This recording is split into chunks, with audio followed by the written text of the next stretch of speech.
All right, let's jump right in. Sounds good to me. Today, we're doing a deep dive on an article called Ooh. 5 Things You're Saying That Turned Women Off, Okay. and you don't even know it. Interesting. So obviously we'll be talking about how to better communicate Mm. with women, particularly in romantic situations. For sure. You know, it could be kind of a minefield sometimes. Oh, yeah, absolutely.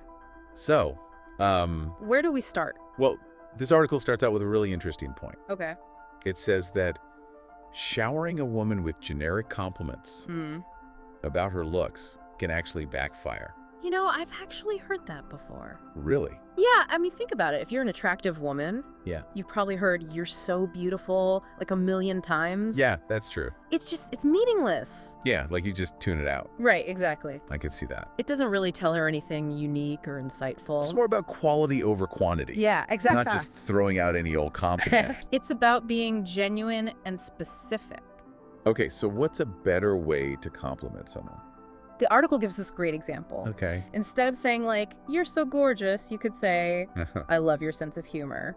It's sharp, but not mean-spirited, or something like that. I like that. Yeah. Yeah, it's more personal. It shows you're paying attention to her as a person. Right, not just her appearance. Exactly. Okay, so what's the next communication pitfall?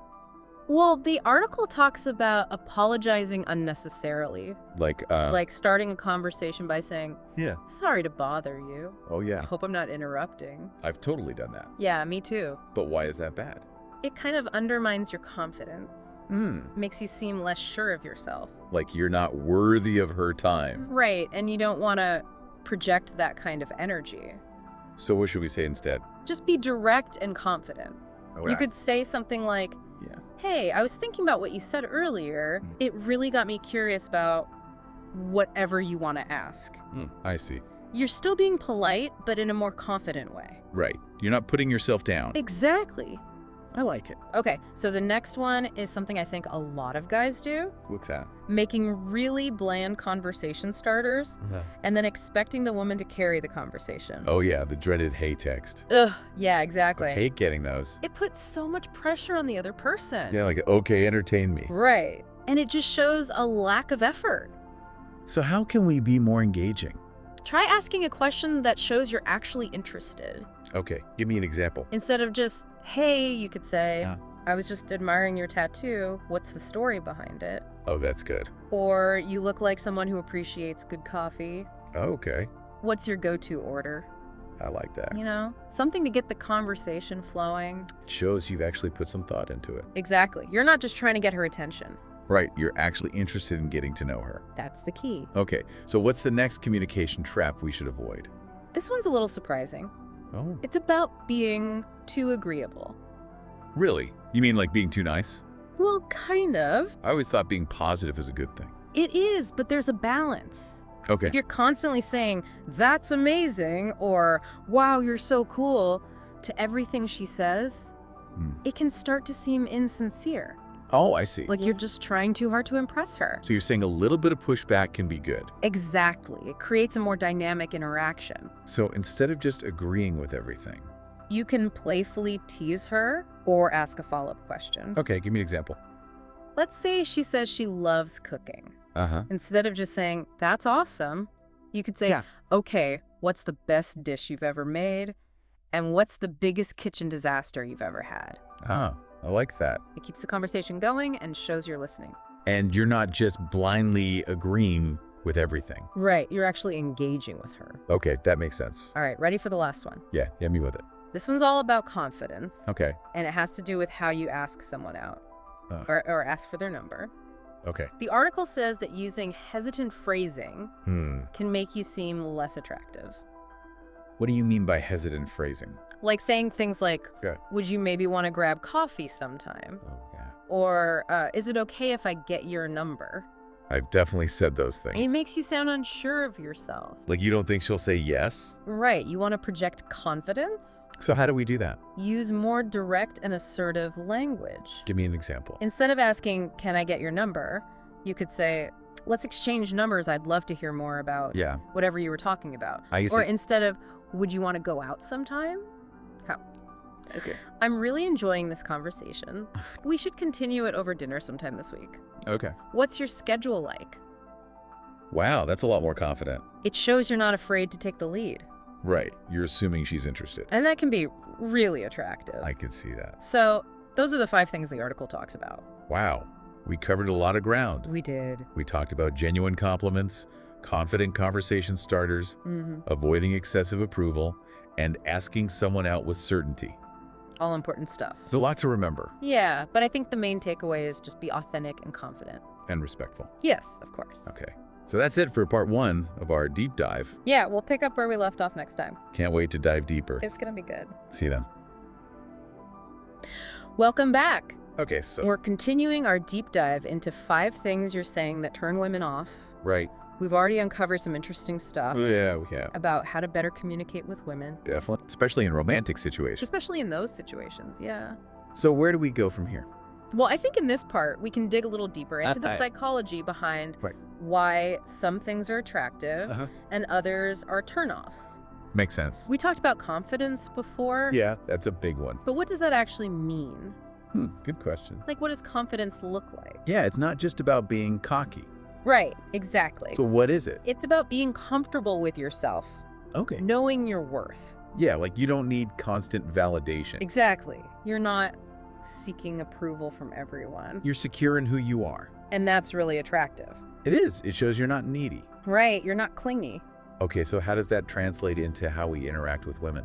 Well, when you're confident, Uh-huh. you can approach things with a sense of ease. Like you're not taking it too seriously. And you can be more playful. Playful, yeah. And that's attractive, too. It is. It makes you more fun to be around. Great. The article also mentioned something else. What's that? It talked about balancing validation Yeah. with a little bit of pushback. Like teasing. Yeah, exactly. Yeah. I'm not sure I get that one. Okay, so think of it like this. Okay. If you're always agreeing with everything she says, it can get a little boring. Oh, I see. Like you're just a yes man. Right, no challenge. Exactly. So a little playful disagreement can be good. Yeah, it keeps things interesting. It shows you have your own opinions. And you're not afraid to share them. But how do you do that without being rude? It's all about the tone. Okay. Like, let's say she says she loves reality TV. Yeah. Instead of just saying, oh, cool, me too. Yeah. You could say something like, really?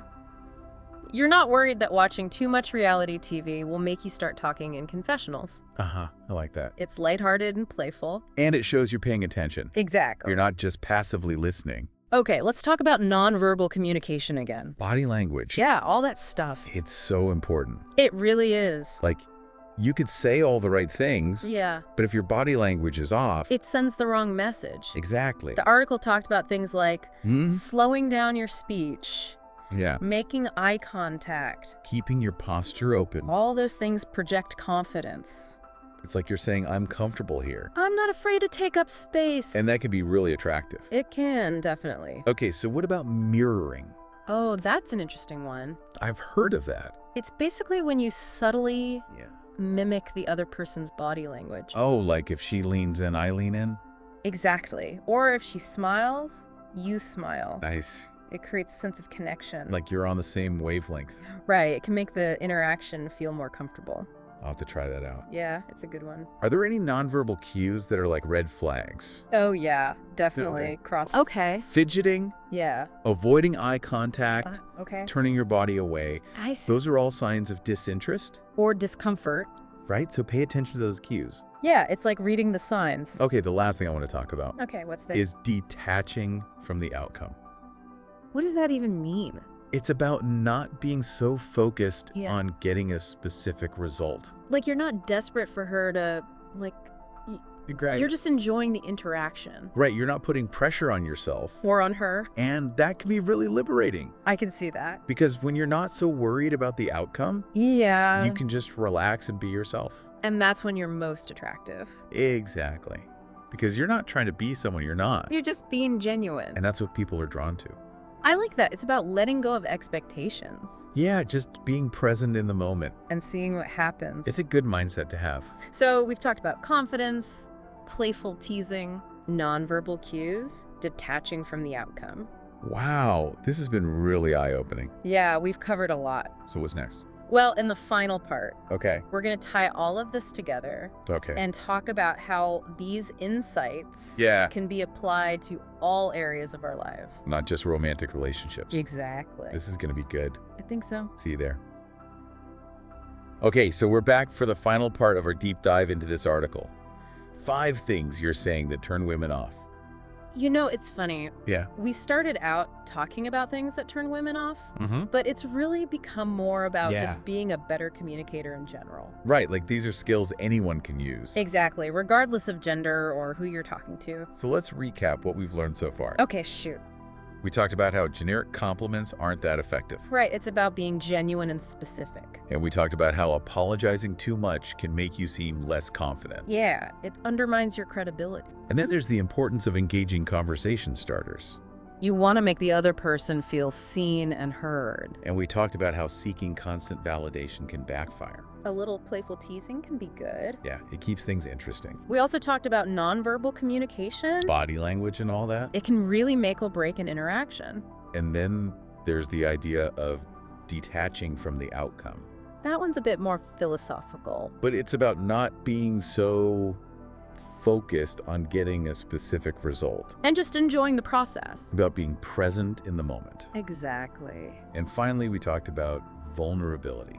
Letting people see your imperfections. That one's tough for a lot of people. It is, but it can be really powerful. So it seems like all this boils down to What do you think? authenticity, confidence, and respect. I think you nailed it. When you have those qualities, You become more attractive. not just to romantic partners, To everyone. it's about being the best version of yourself. Ex- So what's the one thing you want our listeners to take away from all this?